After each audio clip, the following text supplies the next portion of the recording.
You're listening to Comic Reflections, episode 274. I'm your host, Nicholas Prom. And I'm Spencer Valadez. Comic Reflections is brought to you by The Outhouse. You can find our show and other nifty content at theouthousers.com. Sure can. And if you enjoy this program, please subscribe to us on either iTunes or Stitcher. You can also rate and review us on either of those platforms. You sure can. As a matter of fact, just as a reminder, we have our October drawing going on right now, and all you need to do to enter that is, well, if you're listening, presumably you're a subscriber. If not, you should be. Right. But yeah, subscribe to us and give us rate and review us on either iTunes or Stitcher. And if you live outside of the United States, send us an email regardless, telling you that you've entered, that you left us a review, and with subject heading October contest. If you live outside of the United States and you've left us a review, you must send us a screen cap because we cannot read the iTunes reviews from not America. Ah, right. Someone left us an iTunes review yesterday. I know we have a new review, but I can't read it. Oh. I can't enter that person in the drawing. I can't choose a name at random because I don't see it. Right. So you gotta send us an email to comic.reflections@gmail.com and just let us know that was you. And if you can, please send us a screen capture from your phone. That makes everything smooth. They'll get you entered in the drawing. Yeah. And so we've got a great batch of comics signed by Paul Galassi, Ty Templeton, Kevin McGuire, Matt Wagner, and others. It's a fun batch of comics that you can have for nothing, basically. But you have to enter. Yeah. So, but anyway, you and I are going to talk about something a little special. One of our biggest supporters of this show, as far as listeners and givers of feedback, is comics writer Stephen Grant. Yeah. And October is his birthday month. He's going to turn 63 this year. Wow. And I thought, for our Marvel content that we record this month, why don't we go back and look at the Punisher limited series from the 80s? Yeah. It's a lot of fun. It's definitely a celebrated work. And this is a happy birthday, Stephen. Yeah. Yeah. I mean, this is going to come out before his birthday, but since we're going to do this storyline over a few episodes, yeah, it'll happy be like birthday. Thank you for your support and all that stuff. Yeah, and we appreciate you, man. Yeah. But anyway, yeah. So today we're going to talk about The Punisher #1, cover dated January of 1986. Although, according to Mike's Amazing World of Comics, it hit the stands on October 8th, 1985. Cover art, penciled by Mike Zeck, and then painted by Phil Zimmelman. Yeah. It's a really cool cover. Yeah, it's not... It looks different than most covers. The art on it is a bit different. Yeah, I mean, you can tell it's painted. I like the perspective, the layout, or the design, or rather, of this is really cool. Yeah, with the Punisher being shot at and shooting at. Yeah, there's a word that I was looking for, but I can't. It's escaping me right now. Okay. But yeah, it's really cool. Your copy is signed by Mike Zeck. Sure is. Man, he's got a heck of a signature. Yeah. I couldn't do that over and over again. Yeah, that's good. And I met Mike Zeck. He was pretty cool. Yeah, yeah. Wait, you were there. You I met was him right, too. I was Duh. right next to Okay. him. Yeah. Okay. I forgot. Right. A lot of my stories don't have you, and so I'm just Right, like, yeah. I'm like, sometimes I forget you're there. Yeah, Well, sometimes you don't go to cons as much as I do, though. No, I don't. So Yeah, I have my reasons. it's okay. Yeah. We know you're a piece of crap. Just kidding. So yeah, the story in this issue is called, and really of the whole arc, is called Circle of Blood. So red. Yeah, written by Stephen Grant, penciled by Mike Zeck, and inked by John Beatty. Zeck and Beatty were the art team on the Marvel Superheroes Secret Wars, which came out in 1984. Right. So yeah. Yeah, so it's you want to dive in? Yes. Awesome. So we start with Frank Castle, handcuffed, walking down a jail cell. Oh, this is prison. Right. It's not jail. Yeah, it's prison. Yeah, you're right. And So one thing that really caught me as soon as I This started is reading Riker's Island or Strikers. Rikers. Isn't Riker's a real life one? Yeah. So Strikers, I feel like, is the comic book one. Okay. Oh, well, I maybe I'm wrong. I thought that's what I thought. I thought they mentioned Rikers in this. I'm a little fuzzy. Okay. Rikers, Strikers. It's a prison. It doesn't matter. I really. I then remembered that Marvel tends to not do the fictionalized places so much. Yeah. It's more of a DC thing. Mhm. So. I definitely liked the commentary, The dialogue caption, the inner monologue caption. the inner monologue Yes, the throughout this issue. the narrative captions. Yes. Because that's Frank's thoughts. Right. This is like, you haven't read a lot of Punisher stuff. I haven't. See, like, when he got his own ongoing, and then when he got Punisher Warzone and Punisher War Journal, I can't remember which one came out first. I think Journal. You know, he had 3 ongoing books plus a black and white magazine, too. Wow. Yeah. That's typically how he's written That's at that really point. surprising to me that someone like this kind of character, a straight murdering vigilante, Yeah. became so popular so quickly. I think he became, well, it's like, you know, he debuted in the 70s Mhm. as a creation of Jerry Conway's. Right. Jerry Conway and I want to say Ross Andrew? But, yeah, I think that's right. As more of an assassin, debuted more of as an assassin for hire, because the Jackal hired him Right. to kill Spider-Man, I think. It's been a while since I've read that. But he was kind of different, and then he kind of evolved into the character that we think of now. Right. And I think Steven's taking the reins with this character, starting with this limited series, is really where we get the Punisher that, as we tend to think of him. Gotcha. So I think, okay, Steven didn't create the character, but his work on it is as important, I would say, as Jerry Conway's. Right. And originally, the character was kind of based on like the Mac Bullen Executioner series of paperback novels. It's pretty popular, like kind of a right-wing pulpy hero kind of. Right. And that right-wing vigilante character, it's like, oh, this is such a 1980s character. Like picking up where Death Wish left off from the 70s, although Right. although that series of movies was still going in the 80s, Right. strong. In fact, I think the first 2 are in the 70s, and then the rest, the other 3 are in the 80s, if I remember correctly. Okay. I have 2, 3, and 4 coming as a DVD box set in the mail. Oh, nice. Yes. Did Charlie you include Bronson. one? I had, no. Maybe I think it's because those 3 were by Canon Films. Oh, okay. So I think all the rights are owned by the same person Gotcha. for that DVD release. Mhm. The first one, I can't remember who, I think it's MGM, Oh, I think. But I've got that. nice. It's pretty dope. Charlie Bronson. Awesome. But that, and you know, and Rambo, it's like this was part of the cultural zeitgeist. So this kind of character, it makes sense, especially in the 80s, for his popularity to come along. And he got not just 1 ongoing, but 3, and then like that lasted well into the 90s. Right. But yeah. Where everyone wanted to kill everyone in the 90s. Yeah. I think it's funny. I think like his popularity really didn't start to wane until after the Bush presidency. You got a conservative in office. It makes sense that the right wing anti-hero is popular. Right.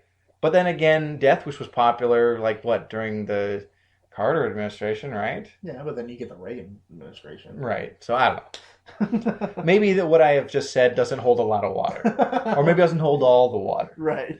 But anyway, Punisher's in prison. Yes. And he's flanked by 2 guards. One guard carrying kind of his like, this is going to be your stuff while you're in prison. Yeah. Looks terrified, and the other one's just carrying a shotgun, which makes him feel secure and it's kind of bossy. Yeah. These guys know this is the Punisher, Right. And him being there, there's going to be trouble. Right. So we jump to these 2 men. We don't really know who they are at this point. I guess if you look really closely, you can see warden office. Yeah. But We only know that because it's the warden's office because we've read the rest of the issue. Right. But they're kind of talking about Frank Castle and the Punisher as kind of a whole, Right. and whether or not he fits the mold for what they need. And so we have Right. we get this idea that What is the group that they we end up finding out that they're called the Trust. That's right. I was thinking the Commission, but that's a thing that happened in Captain America. That was a different group. Okay. Um, But they're talking about his background, like kind of where he came, like who he was before he became the Punisher, Marine fighter, that kind of stuff. And then where he was born, who was born to, what happened to him that kind of caused his kind of break. Yeah. And where he's where he is now in this story. right. And so he's in jail. So we know the story of the Punisher. Right. Mob hit gone wrong. His family's killed. Right. He's after that, war on crime forever. Absolutely. And he was in Nam. Yeah. That's important. I mean, like, yeah. We then get a scene where all of the prisoners near Frank Castle's cell are like whispering and like trying to hear what's going to be going on in this cell because his new bunkmate has said he's gonna make the Frank know who's boss. Which does not go over well. Now, if this was anyone else, maybe he would have had a shot. Maybe. Because, yeah, he is like a regular guy. Dude. Yeah. But this is Frank Castle. Yeah. And then so he ends up threatening to burn him with his cigarette. And kind of before he can, gets a big old beautiful elbow to the jaw. And then kicked in the chest? Chest, yeah. And he's just laid out and... Frank twists his arm back behind his back and Right. says, "You're going to do what I say, Yeah. and you're going to give me information." Got it? Okay. Yeah. Yeah. And everyone's like, "Oh, we knew what was going to happen." Yeah. So it's pretty great. Yeah. So back later the next day in the mess hall. Right. He realizes the last time he was in prison, he was poisoned, which caused a lot of bad things to happen. I think he kind of went on a rampage. And when he served up his food, he's expecting that to be done again, and probably rightly so. Bumps into another guy, drops his own tray, and then... The guy freaks out. He's like, oh God. Like, I don't want to get killed. Yeah. And he gives Frank his tray. Right. So, poisoning again averted. Mm-hmm. Very clever. I didn't actually pick up on that on the first read-through. Oh, okay. Yeah. Free time, so they can go out to the yard and whatever.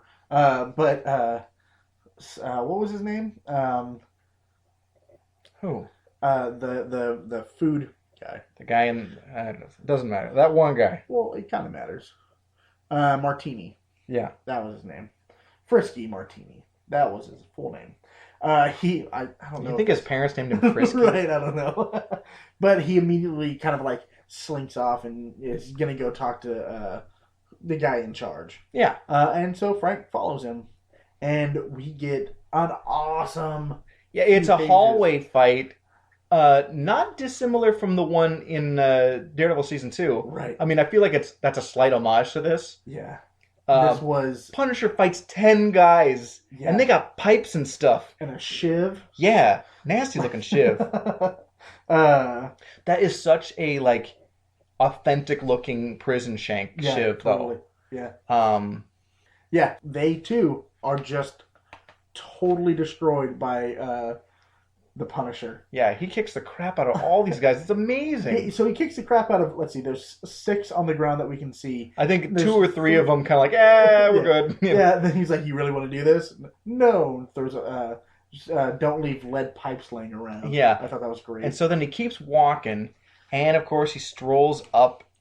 Right past a guard. Yeah, who was definitely on the take. Right. So he realizes he's in a place where he's wanted to be.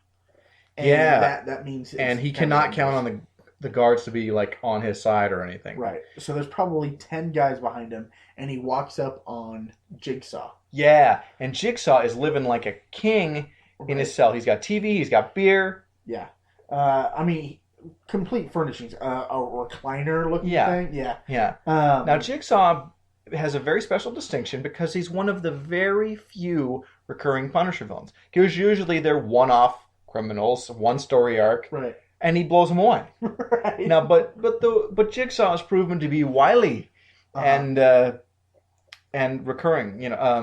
I can't remember which one it was, but one of Marvel's black and white mags had some Punisher backup stories, and I have a feeling that any stuff that took place with Jigsaw prior to this is in those. Right. And I meant to make a note of where that appeared, but I didn't think of it. Okay. Maybe I'll have it for next time. Yeah. So Castle walks up on Jigsaw, and basically he's the guy who kind of set up the poisoning of Frank Castle. Right. He thinks. For those who don't know, Jigsaw is a mobster who was a really handsome guy until he got disfigured, being thrown out a window by Frank. And so, yeah, he doesn't exactly have a handsome mug. Right. So there's probably 10 guys standing behind Castle while he threatens Jigsaw. Yeah. Cojones on Frank. Right. You threaten me in my own home. You threaten me. Get him. Jigsaw says it. Yeah. And they just lay into Castle. Yeah. And Jigsaw says, leave the face. I want his face untouched. Breaks a bottle against the table and walks over to, against the door. Yeah. And walks over, ready to start cutting on Castle. And Castle was kind of just waiting to get him close. Yeah. And just demolishes the guys holding him. And Jigsaw, with the broken bottle in his hand, Frank grabs his hand and crushes it. Yeah. And of course with the blood dripping. Now this would be seen, I want to say the movie came out a year or two later. Oh, okay. Invasion USA. Chuck Norris does this to a bad guy in that movie. Really? Yeah. I'm going to double check on the release date on that, but I'm pretty sure this predates that. I thought this was the raddest thing ever. Just crushing the guy's hand with the bottle in it. So, again, he's being ripped up by Castle. Now his hand is messed up, too. Yeah. So in come a few guards with a shotgun. And also, while Frank Castle thought Jigsaw was the main man behind Invasion USA came out in 1985. Oh. So, did Steven see that movie and say, that's something that's going to go in there? We'll find out when we get notes from him. Right. And kind of the big boss man comes in. What's his name again? His name is... it's Italian. Yeah, an Italian gangster? Right. What are the odds? By Cervello. Yeah, Don Cervello, right? Yeah, Don Cervello. Comes in and he's like, look, you messed up a lot of my guys. And since we're going to be in this place together, maybe we should just, not necessarily team up, but... look the other way. Yeah, stay out of each other's way. Because he knows that Frank is going to get wind of the prison break, and he's like... Frank already does. Right. Yeah. So he wants to make sure that he's not going to get interference. If anything, maybe cooperation. Right. And so, yeah. I love how Frank's going to string along, but sabotage them. Right. It's great. Yeah. So Frank hits the yard, just working out. Iron. Yeah. But he mentions that everyone's keeping an eye on him. Yeah. That, yes, there is a truce between him and the Don. But it's not going to last. And he's counting on a double cross, which, smart. Right. Because that's exactly what happens. Exactly. The day of the breakout, the guard that's on the take, he comes up to Don Cervello's cell that Don shares with some other thug. Gregorio or something? Gregorio. The guard says, all right, make it quick, and he gets knocked out to kind of make it look more realistic. Right, he thought like, okay, you guys going to hit me and then tie me up. He's like, tie you up. That's a good one. Yeah. So Gregorio has got a gun, and he uses like a bottle as a silencer. Right. Which is weird. I hadn't really seen that as a thing. Right, yeah. But he says, all right, I'm going to go ice the Punisher, basically. Yeah, and he shoots the Punisher, and the Punisher goes down. But it's explained that because it's a homemade silencer, it's going to slow down the bullet enough that it might not even go through a mattress. And so Frank gets shot like over through his blanket, and we see revealed that he had the mattress in front of him, so it prevented the impact from affecting him. Right. So we're going to take a quick promotional break, and when we come back, we're going to talk about the rest of this issue. Yeah.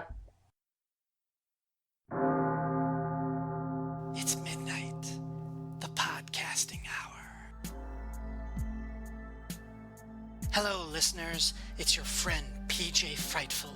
That's PJ as in podcast jockey. And I'm dropping dreadful new episodes every 2 weeks. When the clock strikes midnight, the podcasting hour shines a candle on the dark corners of DC Comics. Those supernatural sagas of Swamp Thing, Deadman, The Spectre, and more. The Podcasting Hour. It's a rotating anthology series boasting the terrifying talents of Ryan Daly, Rob Kelly, Paul Hicks, Ben Avery, Doug Zawisza, and other unfortunate souls. Prepare for the unexpected, open a doorway to nightmare, and enter the houses of mystery and secrets. The moon is full, and the dark spirits are rising. For it's midnight, the podcasting hour. Coming this Halloween, part of the Fire and Water Podcast Network. Beware.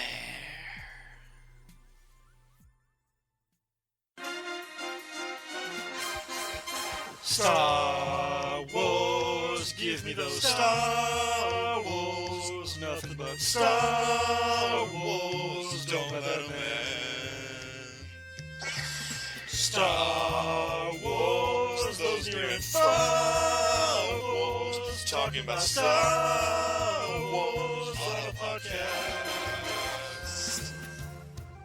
I'm Ryan Daly, and welcome to... And I'm the irredeemable Shag. Dude, what are you doing? What? Give Me Those Star Wars is my show. Well, you're part of the Fire and Water Podcast Network, so it's really our show. But if you show up on the promo, people will think you're the co-host.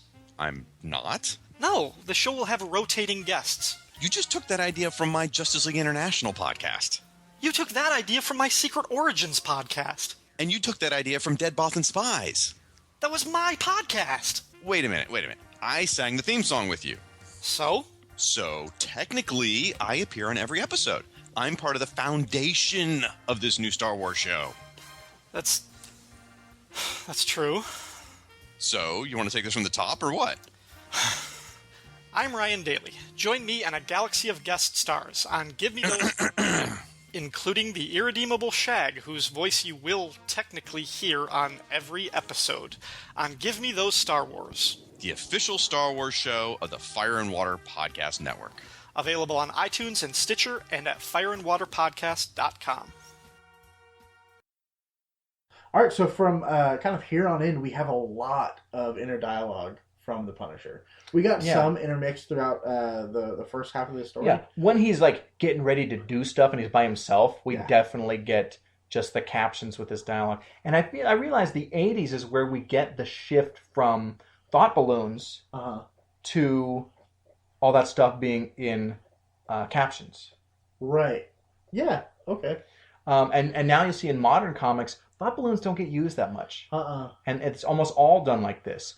And it's weird because you'll have stories like, say, Identity Crisis is a big example of this. Multiple inner monologue, or multiple caption boxes. Right. As inner monologues, and so they'll have to be in different colors or have a different character's logo at the end. Right.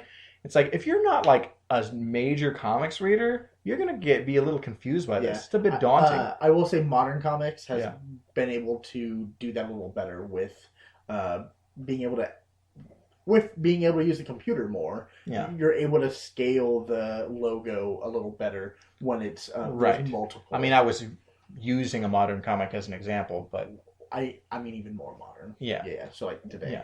Yeah. Don't get me wrong. I like the thoughts in captions boxes. That's fine. Mm-hmm. But I mean, I'm a Silver Age guy. I like me some thought balloons. Right. I actually prefer the captions. Well, you're crap. No, as a human being. No, it's fine. It's not that big a deal as long as it's conveyed that they're thinking. Right. Yeah. You know, and I think it makes it even more clear that this is someone's thoughts, not dialogue. Yeah. So there is that. We have a lot of inner monologue here, but Punisher's basically watching everything go down. He's watching the entire prison being released and going through specific doors. Yeah. And so he realizes, they're being herded like cattle in a certain way. Yeah. They're just going to get mowed down. Yeah. I need to find Cervello. Because he's going to be where the path is cleared for escape. Right. And so... That's interesting how the Don is basically using the rest of the prison as cannon fodder diversion. Right. Where they think they're going to make a mass escape. Yeah. And But really it's him and a handful of guys that are going to get out. Yeah. And so... Sneaky. Castle makes it out to the yard, but he's spotted by a couple of Cervello's men. Including Gregorio, who thought he killed him. Right. And so he's like, oh, he's dead. He just doesn't know it yet, which is always a fun line. Yeah, I do like that. And so Castle realizes, hey, there's a new addition to this prison, this tower. It's locked from the inside. It's only going to be unlocked from the inside. I need to get in there and shut this stuff down. Right.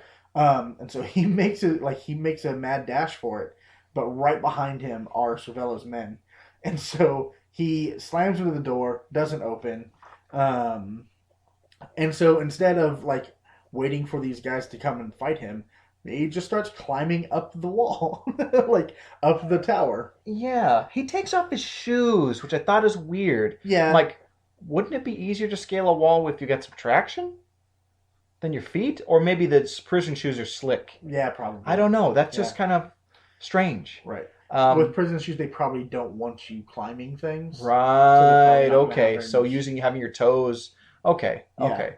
But when he climbs up to the tower and breaks through the window, it comes across as very Die Hard. Right. And of course, this was before Die Hard. Uh-huh. That is 1987 or 88. Right. So up in the tower, there are two guards. One is on the take, and the other one's not. The one on the take has knocked out the other guard, and Castle comes flying through the window as the other guard is waking up.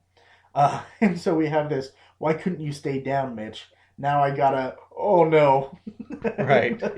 And Castle comes in, knocks the guard on the take, but as that is happening, that guard had opened the door, and how do you say his? I'm sorry. Gregorio. It's just think the word gregarious. Right.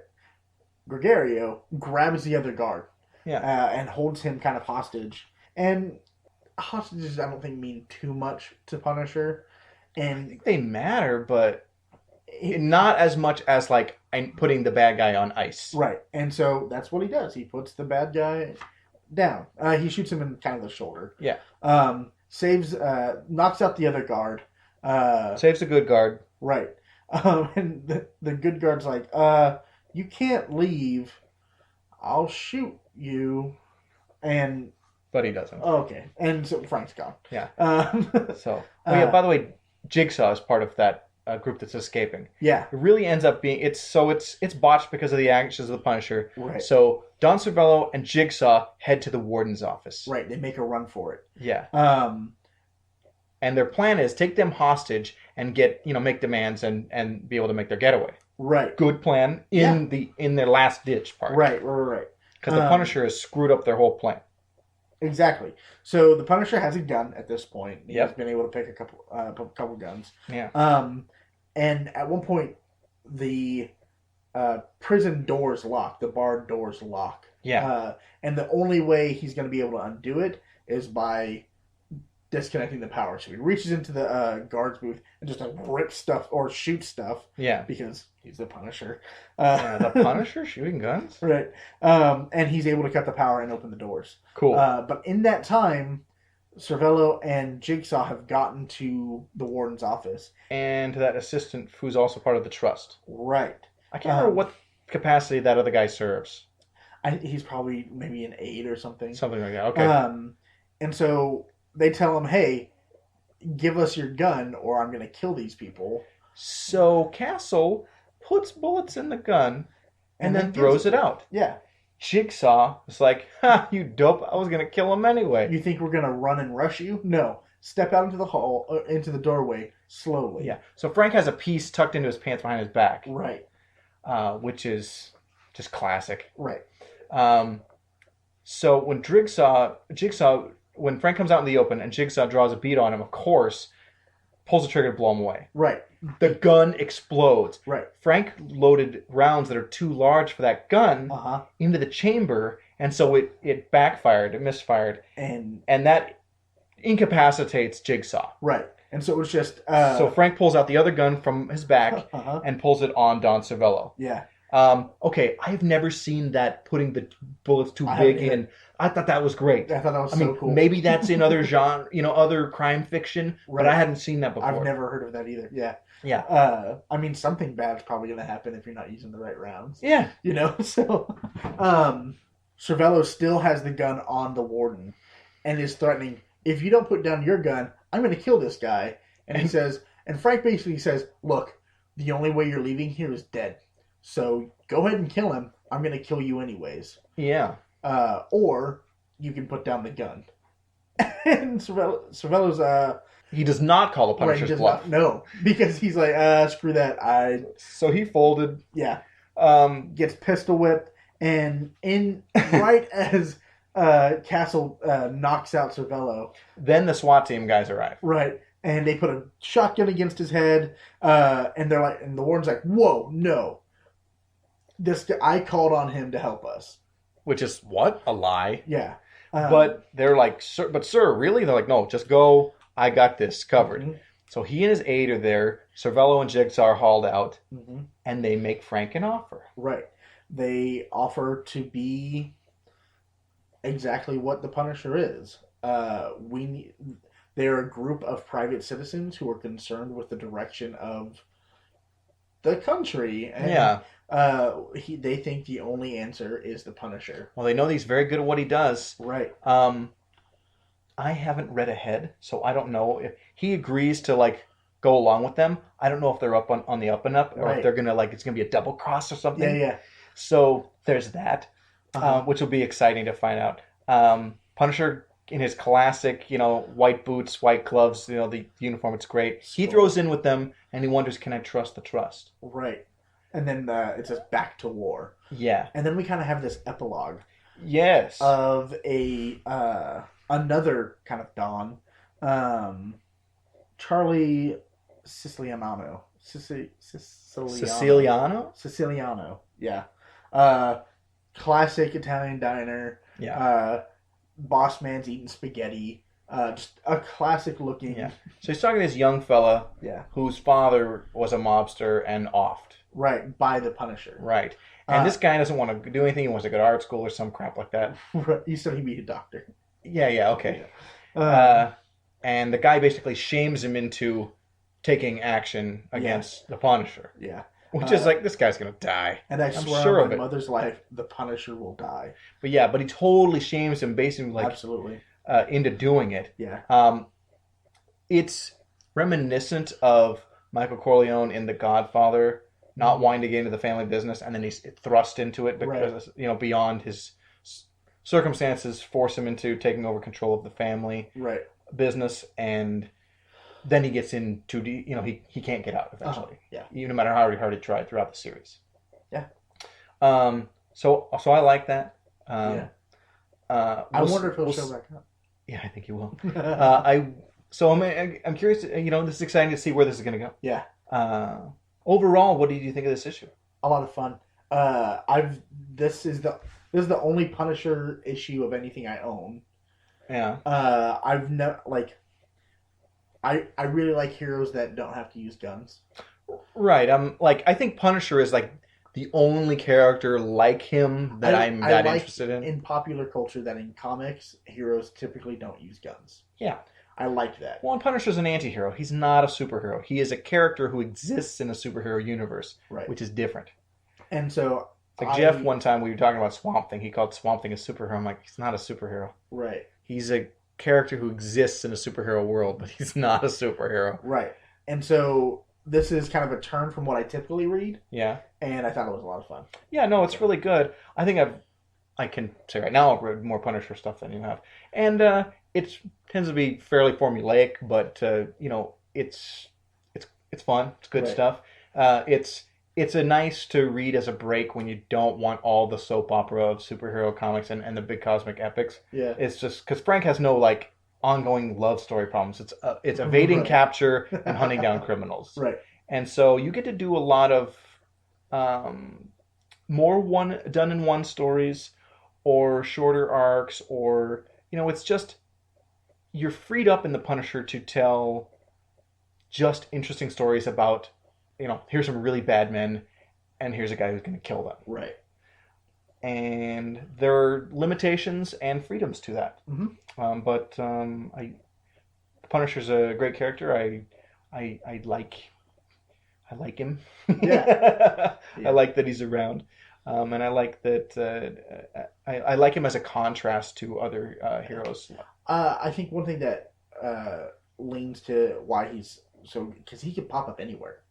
Yeah, he can pop up in any kind of storyline. Yeah, and he certainly does pop up in superhero storylines. Right. But he can. You don't see him in a lot of stories fighting supervillains. It's usually right. Just street level criminals or white collar crime. Yeah. So yeah. Yeah.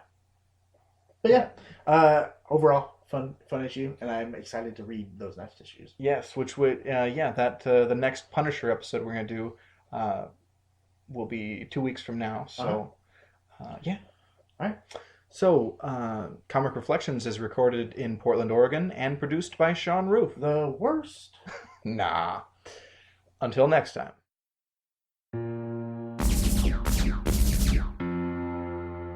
Trekker Talk, a fan podcast devoted to the adventures of 23rd century bounty hunter Mercy St. Clair from the pages of Trekker Comics by creator, writer, and artist Ron Randall. I'm Darren. And I'm Ruth.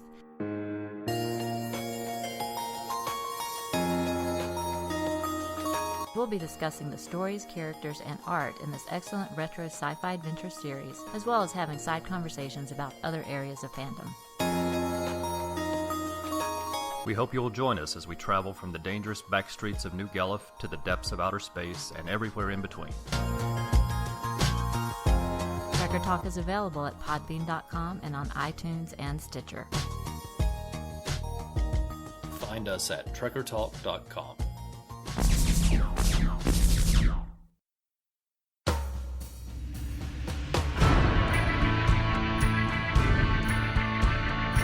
Warlord Worlds, a fan podcast devoted to the comic creations of Mike Grell, including Warlord, John Sable, Starslayer, Shaman's Tears, and Green Arrow.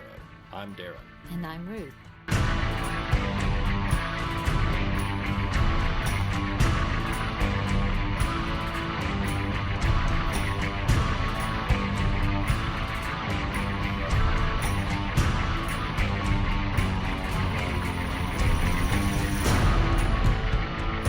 We hope you'll join us as we discuss the stories, characters, and art in the many excellent comics from writer and artist Mike Grell. Warlord Worlds is available at podbean.com and on iTunes and Stitcher. Find us at warlordworlds.com.